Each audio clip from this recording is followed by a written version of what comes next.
Welcome to The Good Word.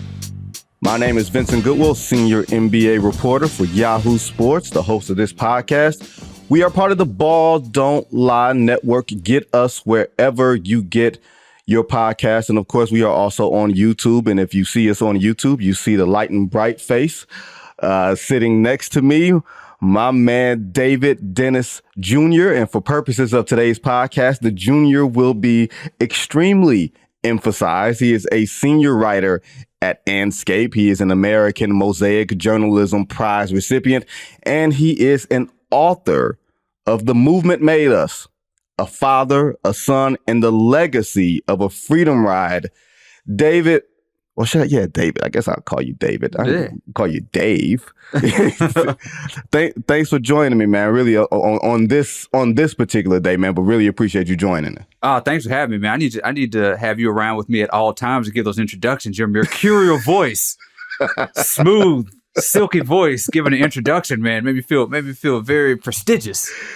Prestigious, I like that. Someone told me I should have been hosting like a Quiet Storm. Yeah, man. A Quiet Storm thing. Luckily, somehow it does not work on me in my single life. We gonna have to get to that as the Quiet Storm voice. That don't get me out of no trouble. Yeah, you got to work on that. What's Donnie Simpson's about to retire, man? You can take his place, man. Come on now. Yeah, I saw that, but they not paying him, right? Oh, I don't know about all that. All that. Apparently when he was walking off, he was like, if they can't afford to keep you, then you walk away. I was like, okay, we got it. Okay. They might not be paying that Vince Goodwill money. You know what I'm saying? No, probably not. I'm a little too expensive. Yeah. I'm a little too expensive.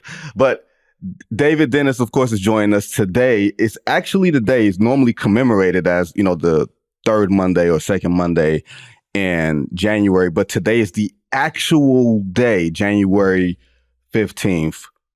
It would have been the 95th birthday of Dr. Martin Luther King, of course. And for those who don't know, the David Dennis Jr. goes into David Dennis Sr., who was a critical part of everything that was going on in the movement. If you've ever been to the Civil Rights Museum in Memphis, which is not too far from FedEx Arena, which is actually at the Lorraine Motel, which is where Dr. King was assassinated on April 4th, 1968. There's a lot of photos there. And one of those photos, and I didn't know that David Dennis Sr.'s father was going to be photoed there. I'm going through the tour last year for the first time in my life, and I'm seeing this picture. I'm like, why does this dude look so familiar? So I just take a picture of it. And I'm like, I look at it for like 3 seconds, and I'm like, and this is a black people thing, like, boy, you look just like your daddy. So David Dennis Sr. was a critical part of that. And even just before we go to the basketball, because David Dennis Jr. is connected to one of the most iconic stars of today. But just even before we get into some of the other stuff, David, what is it like being the son of someone so critical that your dad isn't just a black and white photo like we've seen in so many different, remembrances this time of year, that he's a flesh and blood human being that can teach you and talk to you, and he's actually someone real? I mean, that's it. You nailed it. I mean, it's the realness. It's the fact that these people, when we see them in the books and the history books, or however many history books we have left in classrooms that are allowing us to read about these things, we see these stories, and we see these stories of people, and sometimes they feel larger than life, right? And they feel like people who, well, I can't do that. This person dedicated their whole life, and they had this life calling, and they sacrificed and all that stuff. That's not totally the truth of what a lot of the story is. A lot of these people, a lot of these folks are just like you and I. First of all, they're young. My dad was 20 to 23 in the time period of the book of The Movement Made Us, 1961 to 64. Is 20 to 23 years old. He was basically a kid in college. And there was a lot of college kids out there. Like, you think about somebody like Bob Moses, who was 26. He was the elder in the group, right, at that age. So you got to remember that these folks were young, but also a lot of these people were just folks, men and women, who were just trying to go about their lives. And a lot of times they got in the movement because somebody impacted their lives, either positively to get them involved or negatively to make them feel like they wanted to have a change. These people were, college students, they were drivers, they were, working in offshore. They were just doing things that they felt like could, further their lives. And then this movement called them. So I grew up with my dad, with friends like, with Hollis Watkins, with Bob Moses, with Sylvester Simpson, with people like that who just, told these stories. And I felt like, oh, well, this is possible for me because like they're just like I am. Like I'm not reading them in a book. I'm seeing their story. I'm seeing the real story. I'm hearing the fact that, yeah, they were scared just like I would be in that situation. They had exams to take. They were trying to go on a ride, put their life in danger because they had a date that they were trying to get to. All this stuff that really makes it feel real, makes it feel like it's something that's attainable and something that we could do. And on top of that, something that we could actually be successful in. Yeah, and it's an important part, guys. And we're gonna get back to this. I'm gonna bounce around a little bit, but it was something that I really noted during the tour in Memphis. And it was like emotions that hit me, and it was something that hit me about Dr. King after all these years of reading and learning about him, everything else. And I'm going to get to that later. But David, for those who don't know, where did you go to college? I went to college at the Davidson College, the premier collegiate institute in North Carolina. Wow, that's a lot. That's a lot to be said there. You said the premier. Mm-hmm. And okay, I'm gonna let the Dukies and the Tar Heels work that out, and y'all can go find David Dennis on Twitter and Instagram, and y'all can go tell him what y'all think. But yes, he went to Davidson College, the same college as one Stephen Curry. Yep. Now, Friday night, Steph was in attendance, David, when the Bulls did their inaugural Ring of Honor class. Yeah. Where they wanted to bring back everybody from the 96 Bulls and, prominent members of their franchise history to celebrate them and honor them, right? Mm-hmm. And one person who could not be there was Jerry Krause, the former GM, the former architect of 6 championship teams. He died in 2017. Mm-hmm. His widow was there. They booed her. I've never seen anything like that in my life, okay? They booed her. And the reason that they booed the Krause family or anything else is ridiculously stupid. But I think for purposes of this conversation, Dave, you'll see where I'm going with this. Or David, you'll see where I'm going with this. Jerry Krause did not want the Michael Jordan Bulls to look like today's Golden State Warriors. Mm-hmm. A team that is not far removed from a championship, but has, as presently constituted, I'm sure you can agree with me, no chance of winning a championship right now. And as someone who's watched Steph Curry when, obviously you went to college together, you saw the rise and everything else. How do you view Golden State? How do you view even Steph going through where this stage that Golden State is in? Draymond Green is coming back today. They're playing at Memphis, actually. But how do you think, from what you know about Steph or how close you've been with Steph, how do you think he's handling all of this? Let me say this first about this whole Chicago Bulls thing. Like that's like absolute clown behavior. That's like Twitter hive mind behavior, like of lack of critical thinking, of just because Michael Jordan tells you to hate this guy, that you're just going to hate this guy who, got you 6 rings. Like there are a lot of owners who deserve to be booed, even posthumously booed. And these owners, a lot of times, are owners who took franchises away from cities, who, devastated, communities and did things like that. Like those people, that is what reserved for those people. But this man passed away. His widow was there, and you are booing him because you watched a 10-hour documentary from Michael Jordan's perspective, and you felt like he destroyed a dynasty. That, like, it's a dynasty. It was a 6. Like, how many more championships did you actually think that those Bulls teams were going to win beyond those 6? If you watch also that same that document that trashed him, they were kind of at the end of that road. They were done. Anyway, they were pretty much done. Dennis Rodman, and I'm bringing it back to the parallels. Like Dennis Rodman was at that place where we're seeing Draymond at right now, where it's like all the outside antics, all that stuff was outweighing the productivity. Because just look at the rest of his career. Look at the Lakers tenure, the Mavericks tenure. Like, we forgot about that time, right? Look at Pippen. Pippen was still good, but he never, that Blazers team choked, in 2000. And, Michael Jordan, who knows what else, what he had left. And you're right. That team could have looked a lot like this Warriors team looks this year. Now, back to your original thing with Stephen and all that stuff.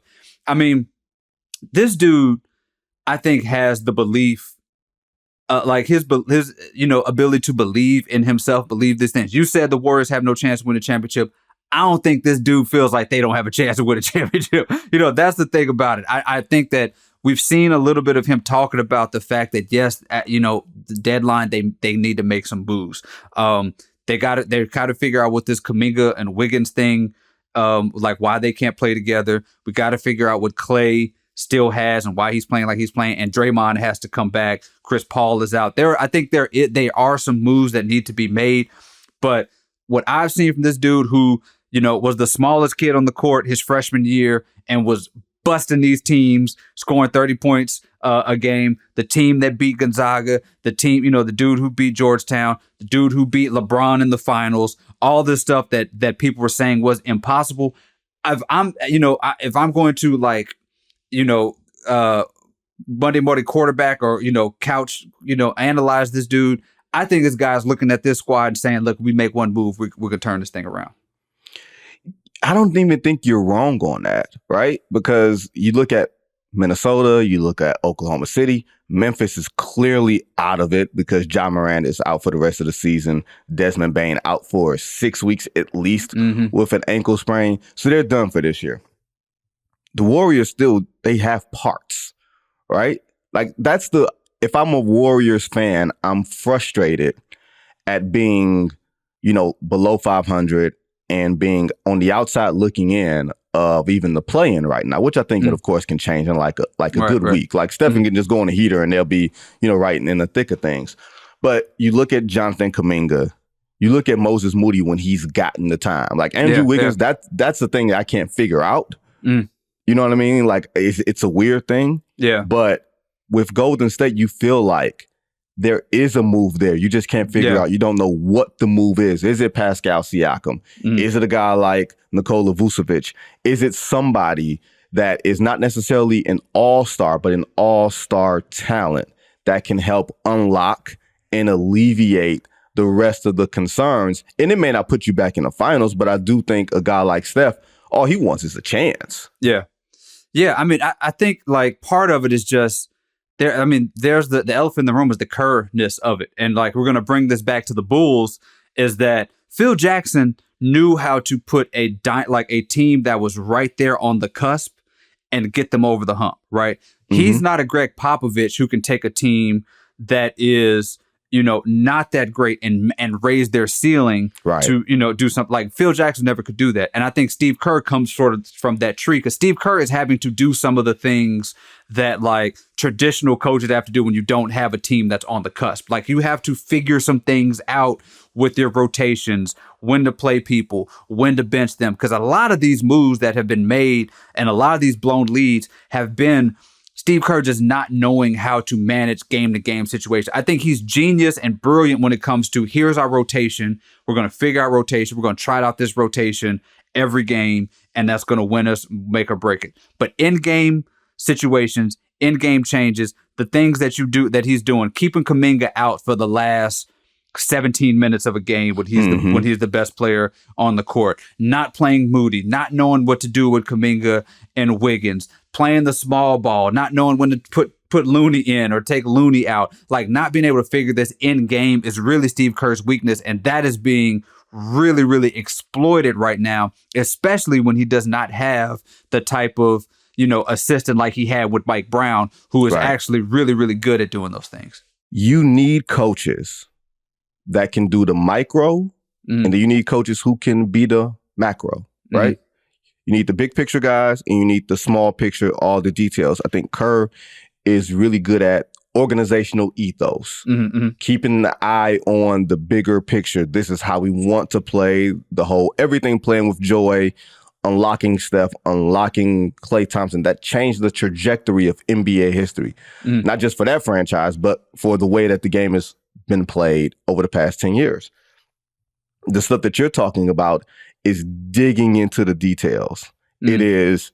We saw it in the 2016 finals where Ty Lue ran circles around him. And to be clear, Steve Kerr's become a better coach since 2016.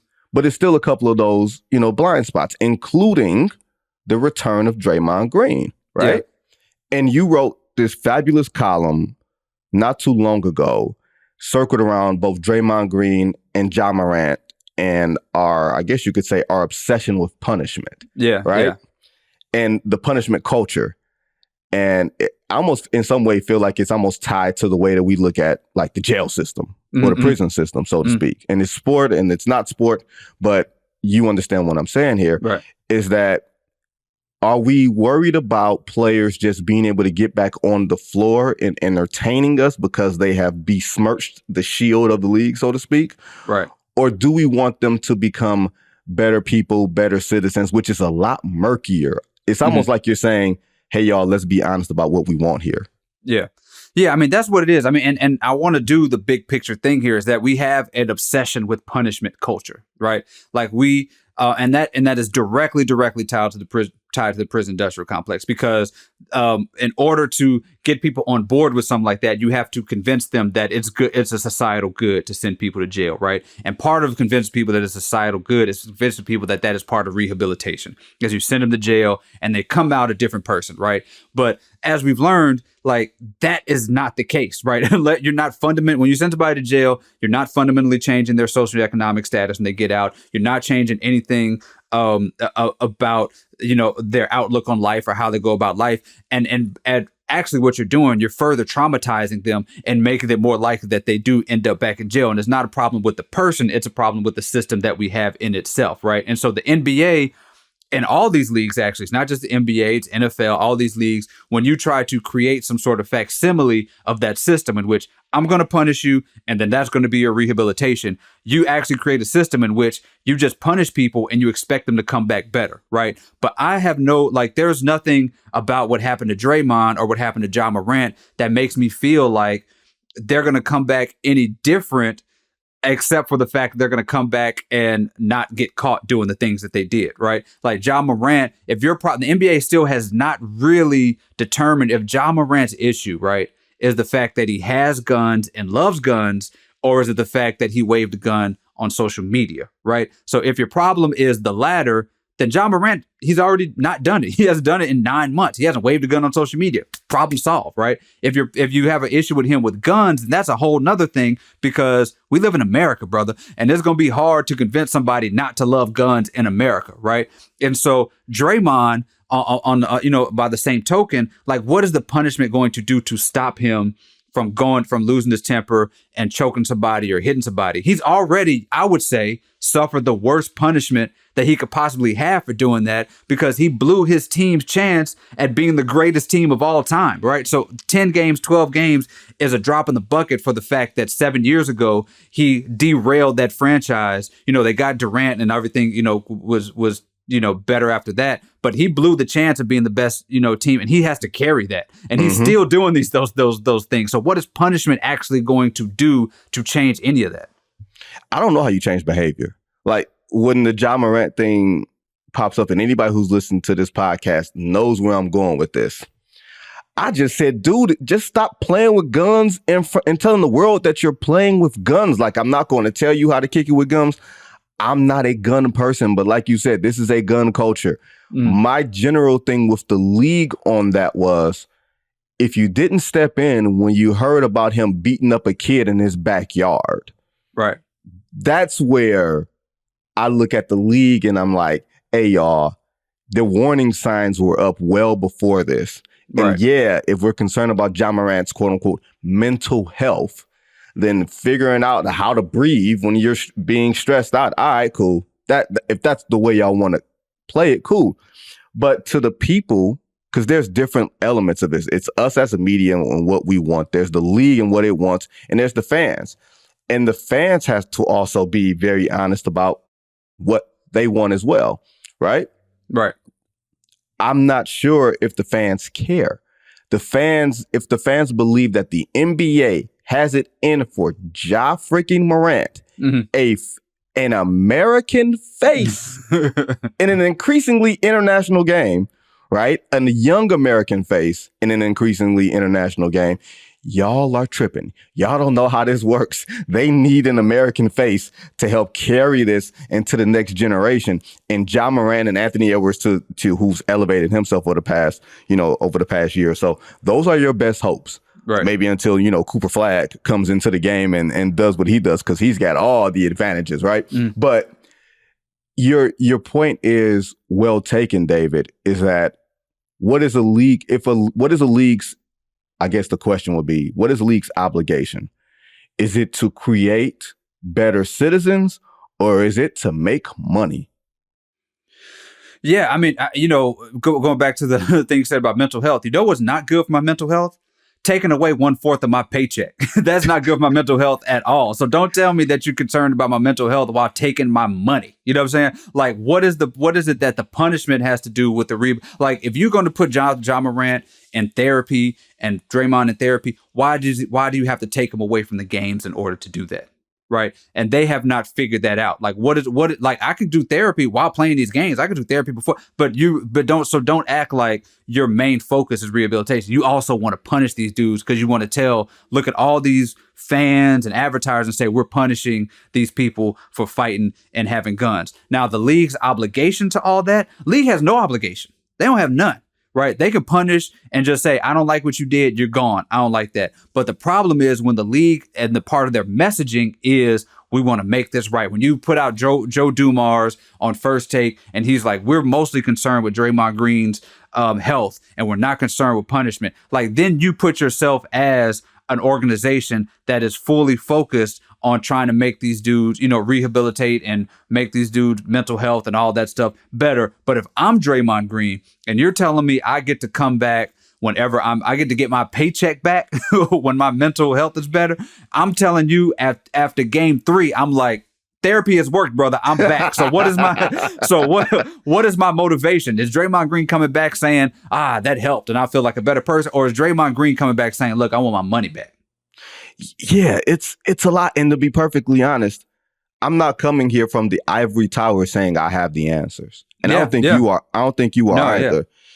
Yeah. When Draymond Green choking people out and hit people in the face, it is clear he does not need to be playing basketball until he gets some things, right internally. Right. And to some degree, if you wanted to say that it stemmed from incidents well before it got to this point, I'm 100% with you. If you want to say there was no accountability with the Jordan Poole situation because he wasn't actually suspended, he just took some time away. Yeah, I'm 100% with you. I just don't know what the answer is. And for those who don't know, Joe Dumars is Joe Dumars is a father figure for Draymond Green. Jordan Dumars and Draymond Green, Jordan is Joe's son. They grew up together. So there is a, surrogate father-son relationship there that he has to balance against his role. So when he says that, we want Draymond to get better, I'm 100% with him in his intentions. I just don't know what the particular answer is when you put money into the equation. Right. That said, David, Dennis, what do you expect to see when Draymond comes back? Because it felt like, to some degree, it was necessary space between the Golden State Warriors and Draymond Green. Keeping in mind, the Golden State Warriors were also part of this quote-unquote punishment process. They were not out of it. They weren't on the outside looking in. Maybe they felt like they needed some space in this relationship. And they've been 8-8 in this absence. And now I feel like there's more questions for Steve Kerr to answer, more questions for Jonathan Kuminga, more questions for Stephen Curry. Where do the Warriors as a franchise go from here? I mean, I think that, my hope is that Draymond is finding some sort of peace now, because what was interesting about sort of the conversation about Draymond, even before the suspension, there seemed to be like genuine concern from the Warriors and around the league, just the way they were talking, genuine concern about how this dude was doing. Now, I don't know. I don't know what is going on. I don't know specifically. There seemed to be like actual worry about what he was going through, whether it's just, dealing with, you not being as good and where the stuff goes, things that take a toll on you mentally. Something was sort of, causing concern for folks. So that's something that I hope that Draymond can work out. But also on the court, my hope is that, Draymond has not seemed to be the same since the Jordan Poole thing. He's been sort of having to figure out how intense he needs to be, where that sort of nozzle needs to be between like overboard and like too subtle and all that stuff. So hopefully he can find that middle ground, and hopefully his mental acumen, which is very underrated and understated about him, can help them figure out some of these rotations. Maybe he can unlock the Wiggins-Kuminga conundrum that they got going on. Maybe he can help figure out when Looney gets to play. And it's possible that he could also, carry the load a little bit for ball handling and get Steph a little bit more wide open shots. Like he can sort of, if he is in this position where he's looking at himself and saying, I have almost derailed this season.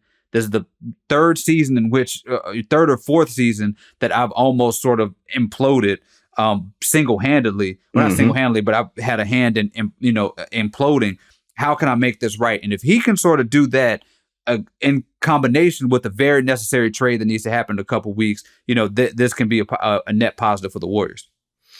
It's like you said, the trade deadline, I believe, is like February 7th. So somewhere around like 10 games between, for most teams, 10 games between now and then. That's usually like standard. I don't know if they realize that they have an opportunity in front of them. And you have to also take into account that this is a luxury tax apron kind of world. Yeah. While also taking into account there's only one Steph Curry walking the face of the earth. There's some imposters, but there's only one of those dudes. And Steph is going to be 36. Yeah, I think so. Yeah. Yeah, born in 88. So he'll be 36 in March, which means the best of the rest of Stephen Curry, you're going to really have to maximize. And you're going to have to, look, LeBron got Anthony Davis, y'all. Right. Like right. I did tend to laugh, David, when I was covering the Western Conference semis last year. And everybody was saying it's LeBron versus Steph. And I'm like, do you see that big, long-armed, walking 20-20 dude standing right behind LeBron? Like, that's a difference maker. It's not just one-to-one. And Steph, maybe he's being punished because he played with Kevin Durant for 3 years. He doesn't have that guy with him. He has more or less a conglomerate as opposed to that guy. Do you think the Warriors kind of need to find another all-star, that guy level of player? Or is it just, maybe we just need to tweak something with Draymond being back?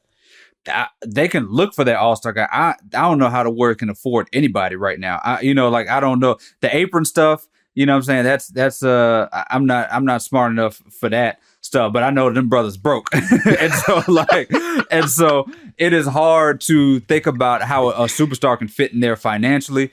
I think Siakam is probably the closest that they can get.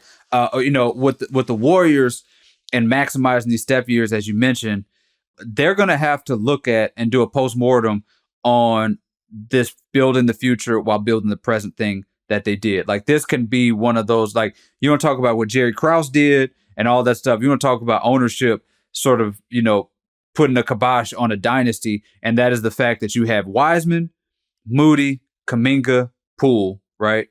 Wiseman is gone for Gary Payton II. Poole is gone essentially for a 50-year-old Chris Paul, and you may be getting rid of Kuminga and or Moody in a couple of weeks, right? And what do you have to show for it? Like, that is something that the Warriors are going to have to reckon with. But there's no way that they can get a star back on that roster with the situation that they have. They can just hope that they have one player that sort of unlocks something for that roster. Yeah, and I don't know exactly who that player is or whatever it is. And thanks to producer John, trade deadline is not the 7th, it is the 8th, February 8th. So my bad on that, y'all. But your point is well taken. They could just very well be, the ceiling could be, get me, and as a player like Steph is more so, get me to game 5 of a second round series. Yeah. Where it's a 2-2 series. And if I'm on your home floor, I can steal a game. We've seen him do it in Sacramento in a game 7 where he put up a 50 ball. I think that's what he's looking for, is just a chance. Put me in a spot where maybe I can help carry us over the top, and then maybe, chance can sort of, carry the day. I think that's unlikely. But I am not a world-class athlete. I am not as delusional as some of these guys have to be to get to where they are. I mean, Steph was one Lonnie Walker fourth quarter away from just exactly that happening. And the fact that Lonnie Walker, that he didn't have anybody on the Warriors team and that whole playoff run, and maybe the playoff run before then, who could put a one quarter together like Lonnie Walker did in that game, says a lot about that roster that they constructed around Steph. When Lonnie Walker hit that elbow extended jumper, and that might have been like his second one, was it game 4? I think. Yeah. And Steph turned and looked at him like, where did you come from? Right. You know who else was giving Lonnie Walker the fourth that look? Me. Right. Because I had the line of sight like, did he just do it in and out in a pool? Yeah. I didn't know he had that in the repertoire. Right. Yeah. Much respect. But where the hell did that come from? I get it. Totally get it. And I'm like, if I'm Steph, I'm like, seriously, dog? Like Jordan Poole, you got nothing for me today? Right. Clay, you have nothing for me this entire series? I get the frustration. That's all I'm gonna say. I get the frustration. He might have been looking at Steve Kerr like, this is what happens when Steve Kerr might have benched Lonnie Walker after hitting that second shot for the rest of the game. It's time. It is time for Lonnie Walker's rotation to end. So we're going to pull him. We're going to. The note card says at 8:25 in the fourth quarter, it is time to pull him out and put somebody else back in. No matter if he cook it. That is the hilarious part of all this stuff. Some of the robotic nature of coaches, but. Of course, David, one of the reasons that I wanted to bring you on today is because, it's Dr. King's birthday. And as people wrote last year that I went to Memphis to the Lorraine Motel, the Civil Rights Museum and everything that is there. And for purposes of that, of course, civil rights did not start in slavery, but at the museum, that's kind of where they began, the exhibit. And I don't know if you've ever been there before. So I'm going to date myself here. I was at the opening of that museum when I was like 2 years old.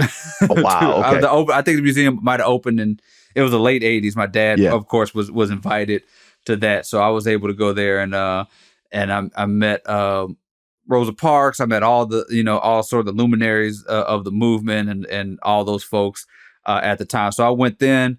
I went a couple more times as a kid. I was supposed to go there and do a speaking thing last year, I believe, for the book, and it actually snowed in Memphis. It snowed out in Memphis, so I couldn't make it out there. It was kind of crazy.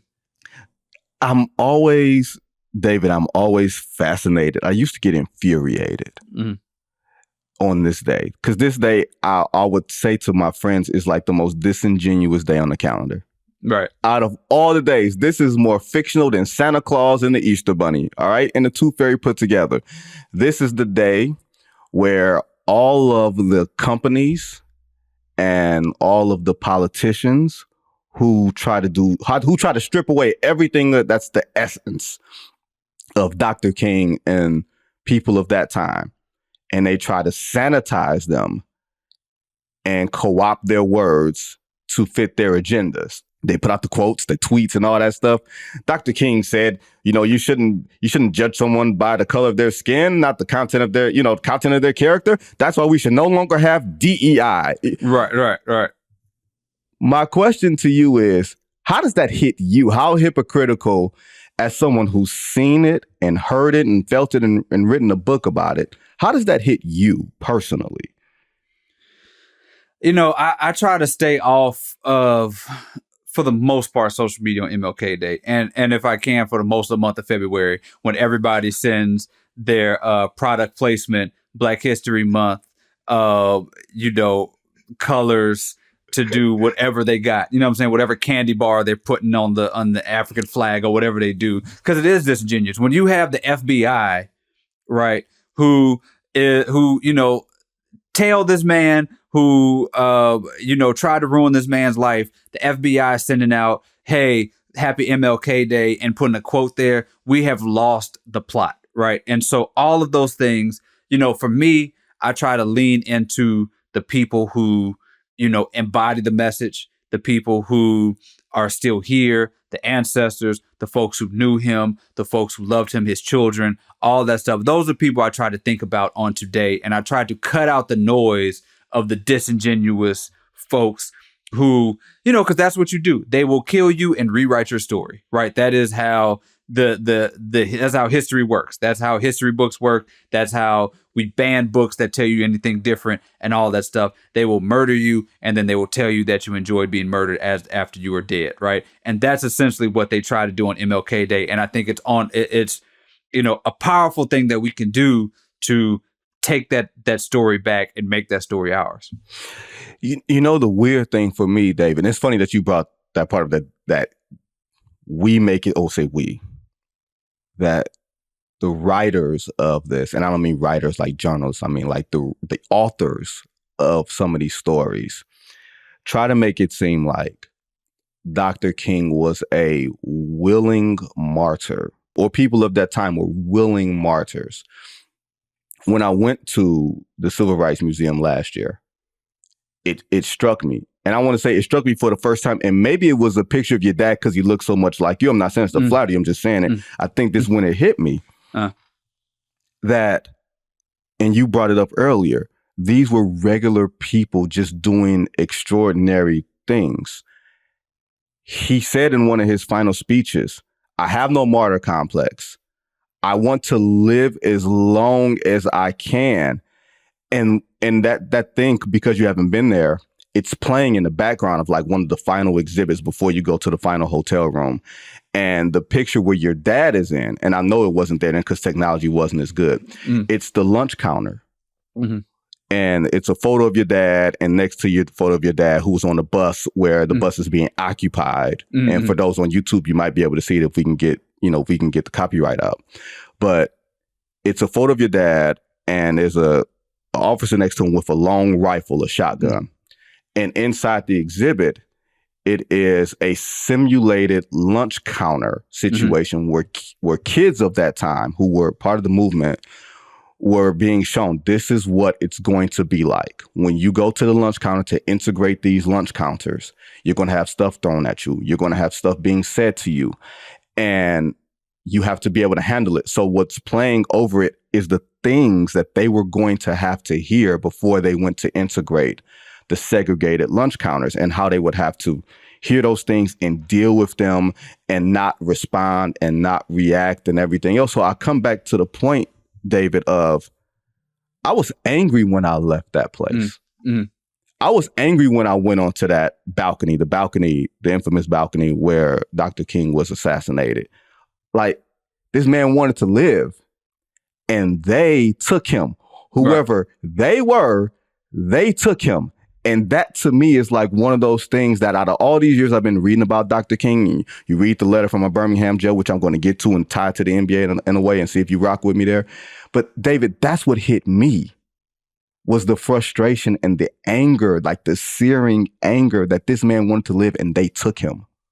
Yeah, that's one of the things that struck me in working on the book, is that, my dad was best friends with Medgar Evers, right? Yeah. And was with Medgar Evers the night before he was assassinated. And, Medgar Evers had plans, right? He had plans to do things like not even like grand, when I say plans, not even just grand civil rights plans. Like, he had plans to go get ice cream next week. You know what I'm saying? Like, he had plans to do things. And I think one of the things that, the folks who try to write the story will tell you is that Martin Luther King, Medgar Evers, Malcolm X, all these folks gave their lives. Their lives were taken from them, right? And nobody really gives their life. Martin Luther King, Malcolm X, Medgar Evers, all these folks, they had children, right? They had children. They wanted to watch their children grow old, right? My dad was lucky enough to watch me grow to the age that I am. These people do not have that, right? These children are not able to write books with their parents because their parents were taken away from them when they were little. So nobody is actually giving their life to the movement. Their lives were taken by people who did not want them to live, because their lives that they lived and what they wanted was, the antithesis of what these people stood for, right? Which was hatred and oppression and all that stuff. And their lives were testimonies to the fact that we don't have to live that way. In order to, silence that, you snuff those people out. And so then you tell the story about how they gave their lives instead of taking ownership of the fact you took those lives away. Yeah. I mean, even one of those quotes that, you'll never see out here is very simple from Dr. King. He says, I'm tired of marching for what should have been mine at birth. Like, it's so simple, David, but when you put it that way, and he had this amazing clarity that you cannot misconstrue his words unless you actually want to, unless you are a willing participant and this sanitizing of it, cleansing of it. And I think about, David, a letter from a Birmingham jail where he talked about the quote unquote white moderate.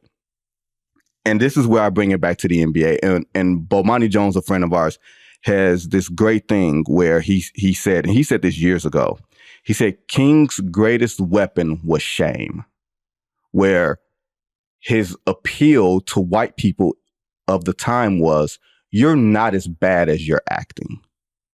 Like, you should feel ashamed of how you are treating your fellow man. You are not the way that you are comporting yourself to be, right? After a while, I started to think, man, we ain't got no shame at all. Like maybe they had shame back then, but, some events that have happened over the past 8 years, I'm like, man, ain't no shame out here. So I bring it to David Stern of the 80s when he took over as commissioner in the 83-84 season. He took office, I believe, in February of 84. I believe that David Stern's ethos in promoting the NBA to the quote unquote white moderate fan and the white moderate sort of promoter of the league was, you're not as racist as you think you are in this black league. You can take Magic, you can take Michael, you can take Isaiah Thomas, you can take Julius Erving, Kareem Abdul-Jabbar. You will welcome them into your homes because you're not as bad as you think you are. They will have equity. They're not going to scare you. They can entertain you. You know what I mean? I felt like it was a morsel of that ethos that carried. Not saying that they're similar or anything alike. David Stern is David Stern, and Dr. King is one of the greatest humans who's ever walked the earth. But I'm just saying, as far as an NBA tie that helped grow the league, I felt like that ethos was there. Yeah, I mean, I think so. I mean, you got to have that sort of that walking that fine line when you're bringing black folks to the white folks' homes. The NBA is the only league that's majority black players and audience, right? And so, there's all that. But at the same token, David Stern said, y'all better wear some suit and ties when y'all come when y'all show up to this arena. So there is a lot of that. Was he right about that though? Because I thought it was inherently racist when he did it, and then I'm like a couple years later, once I removed I'm like, it kind of worked. Nah, man. I'm anti-dress code in general. Okay. I'm anti-dress code. I'm especially anti-dress code for black folks and black spaces, right? Because here's the thing: is that like white folks will hate you. They will find a way to hate you no matter what if they actually hate you. Absolutely. You know what I'm saying? So that suit and that tie won't matter anything because you're going to talk about my tattoos, right? Right. The tattoos, we cover up the tattoos, you're going to talk about my hair. We cover up the hair, you're going to talk about how I talk. That line is always going to move in the direction. The goalposts will always move. So I was not a big fan of the dress. Now, understand from his standpoint why he was trying to do that when you got brothers, running up into the stands and you feel like that has something to do with that. And to be fair, at the time, you also had some, black support for this sort of thing because there is the respectability politics of it all that's sort of baked into a lot of this stuff. Right. Also, so there has been, this issue of what it means to have these black face and these black players in these white homes in a way that's pretty much exclusive to the NBA. And because, you have the NFLs in everybody's home, but in the NFL, you could still trot out your Tom Brady's and your Drew Breeses and all that stuff. And, and actually the playground where this stuff is actually at its most interesting is the WNBA, right? Where you have all of these, this black women league and the shoe deals are all white women. Video game covers are all white women, and the people who are getting commercials for the most point are white women, when the best player in the league last season and the most charismatic person in that league is Asia Wilson. I'm trying to figure out why she's not on everybody's TV screen right now as the corporate head of the WNBA. So that is sort of the space where this is becoming like one of the more interesting, especially because the WNBA is leading the charge at all the political activism that the NBA eventually follows. Yeah, it's the WNBA is it's like the breeding ground. Like they dip their toe. Like, it's not the WNBA is doing it at the behest of the NBA. They're doing it because they want to, and the NBA is saying, well, we'll let them dip their toe into it. and then we will figure out if we want to follow them. Right. They're taking all the risk, right? They're taking all the risk, even though they don't have as much to lose per se, because, you know, the salaries aren't as high, but they have more to lose because you can lose your livelihood without having that to fall back on. Which by the way, is very, you know, consistent with how Black liberation movements work in this country in general. Yeah. And to your point about the dress code, there's plenty of times that Dr. King was in suits and people were behind him in suits and dressed to the nines and head thrown at him. Right. You know, right. like, so that didn't matter. I do think that David Stern used the malice at the palace and used Allen Iverson and used some of those people as examples to enact changes that he probably always wanted to do. And to your point, to bring it to full circle, that's not very different from Adam Silver feeling like he needed to suspend a Black man who's got a gun on Instagram. Like that, there's that piece of it also, right? Is like who are you appeasing to when you're you know, suspending Ja Morant? Because there is the question of what does this happen? What, you know, does this same thing happen if, you know, Jokic is on a horse with a shotgun? You know what I'm saying? Like, you know, like there's that conversation. Now, I don't think that is central to the reason that Ja Morant is suspended, but that part does become that is at least some part of the conversation. It is a weird thing because I think we can all say this because we're Black men of a certain age. I feel like you're probably maybe a couple of years younger than me, even though I feel like you should be a couple years older than me. But I'm just a wise man, brother. That's what it is. I'll take it. And light skins usually don't age as well as you do, so you're good. Okay, gotcha. Yeah, I got a skin regimen. I got a skin care regimen on. I got my ring light on. That Fenty is got my skin popping, brother. See, this is always going to devolve into some level of nonsense whenever we have somebody like this on this podcast. But what I was going to say was, David, when I saw Ja Morant with the gun, you know, my first thought was not, oh man, you're going to be suspended. My thought was, David, and I'm betting you it was yours. Fool, what is you doing with the tool on Instagram when you know everybody is watching you? The thought, I don't think, was the gun. It was the stupidity of showing the gun and not exercising some level of discretion with it.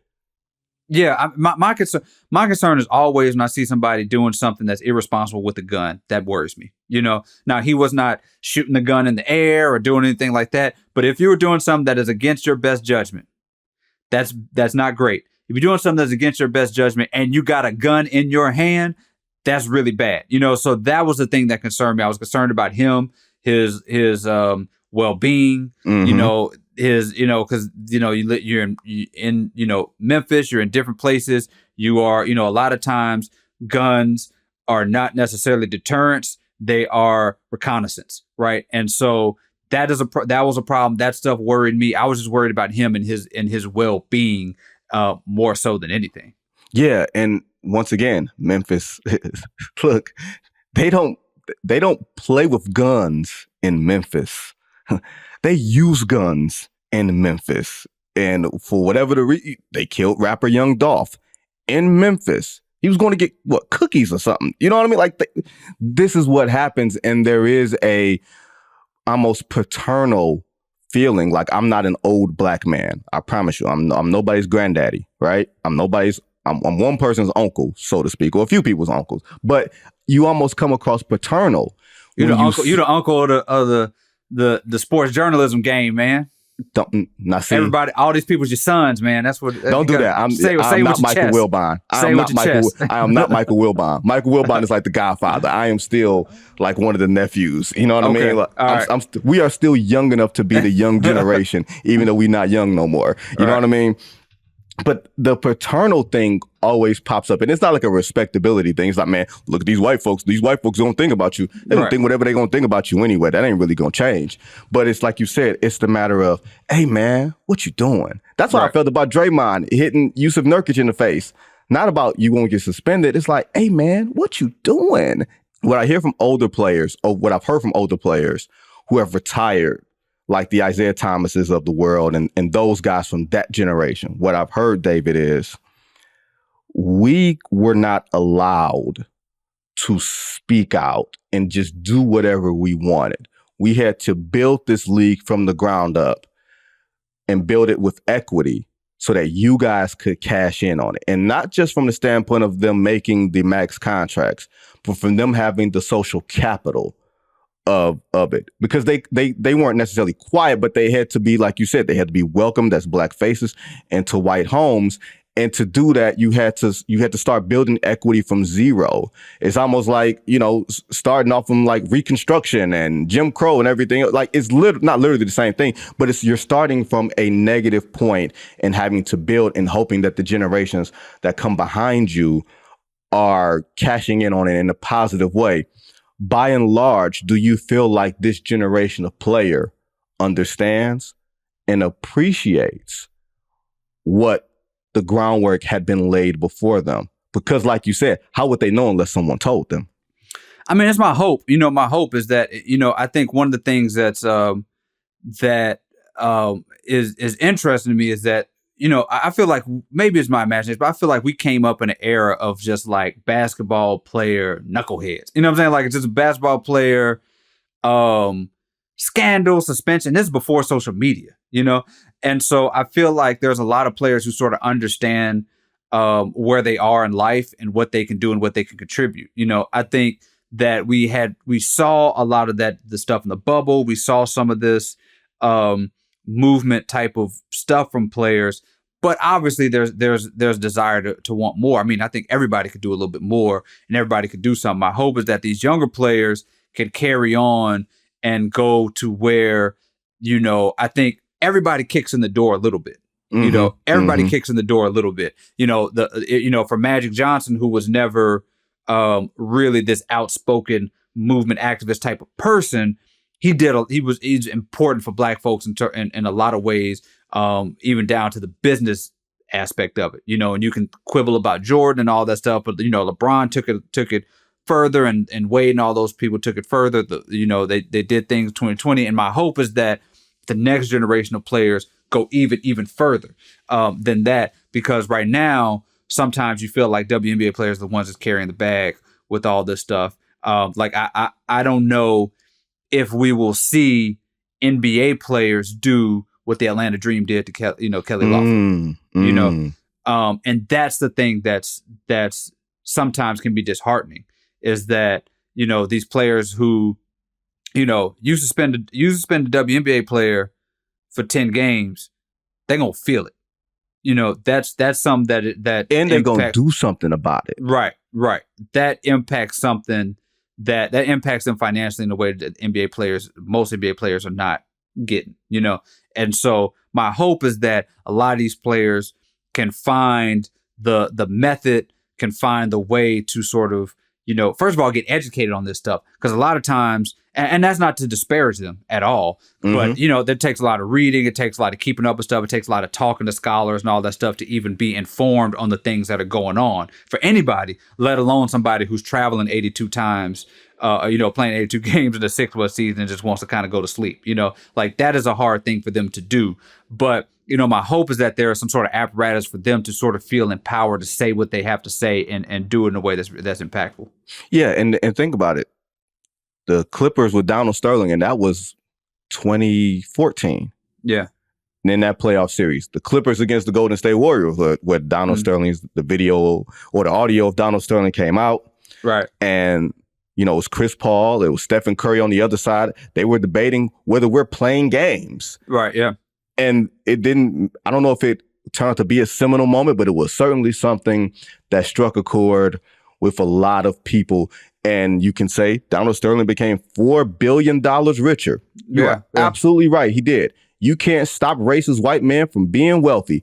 But from the NBA standpoint, you took away the thing that brought him the most joy, which was being a rich man that people knew and actually liked, and he could walk into a building and be something. And the same thing for the Atlanta Dream and what they did. Those players literally turned the fortunes of an election. Yeah. Down there. And very rarely do you see that type of mobilization because the world is too big now. With social media and everything else, the world is too big. It's hard to get people on the same page. And I'll close with this point. And this is, I would say, for all of David Stern's flaws, and maybe this is even something that Adam Silver hasn't quite figured out yet.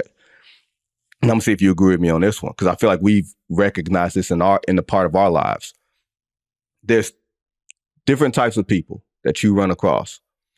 There's the people who will rock with you no matter what you do, right? You're gonna have these people in your corner. They'll catch you hitting somebody in Central Park. You ain't do it. That type of thing. There's the people on the other side. You can say 5 babies from a burning building. You will still be the worst person on earth. And then there's the people in the middle, the people who you can win over, the people who can be swayed to come to your side of things. I feel like that was the genius of David Stern, was realizing, okay, these people can be won over. I can get these people. I can help grow the league. I can help figure these things out. And these people aren't as bad as they think they are. Maybe they are, but they'll come over and like us for 2.5 hours. And I feel like in our own sort of ways, David, we're figuring out who these people in the middle are and who are the people that cannot be reached. Right. Yeah. I mean, the thing is, in terms of ratings, in terms of all that stuff, in terms of Adam Silver's bottom line, like the thing that I think that he kind of has to understand is that racists and white supremacists have no conviction, right? They got no conviction. They have no fight because they ain't fighting for nothing. They're fighting for fighting for just like, I want to be better. They're fighting, I don't want these books in my thing. I don't want like gay beer or whatever they're fighting about. But the thing is, that's like gay beer. I forgot about the gay beer thing. Like they're fighting for all these things that don't mean anything. Right. Like we as black folks are fighting for our lives. Dr. King was fighting for his life. And so these people who have like, I don't want to watch The Bubble because they have Black Lives Matter on the court. Guess what? They still watching The Bubble because they have no conviction. They don't even have it in their soul and their spirit to boycott nothing because they ain't about nothing, right? So there's really no need to convince those people to watch because they gonna watch anyway because they'll never boycott nothing because they never boycott nothing in their life because their lives have never been in jeopardy or danger to begin with. So there's no need to appeal to them because they ain't going nowhere anyway because they just bunch of, they ain't about nothing.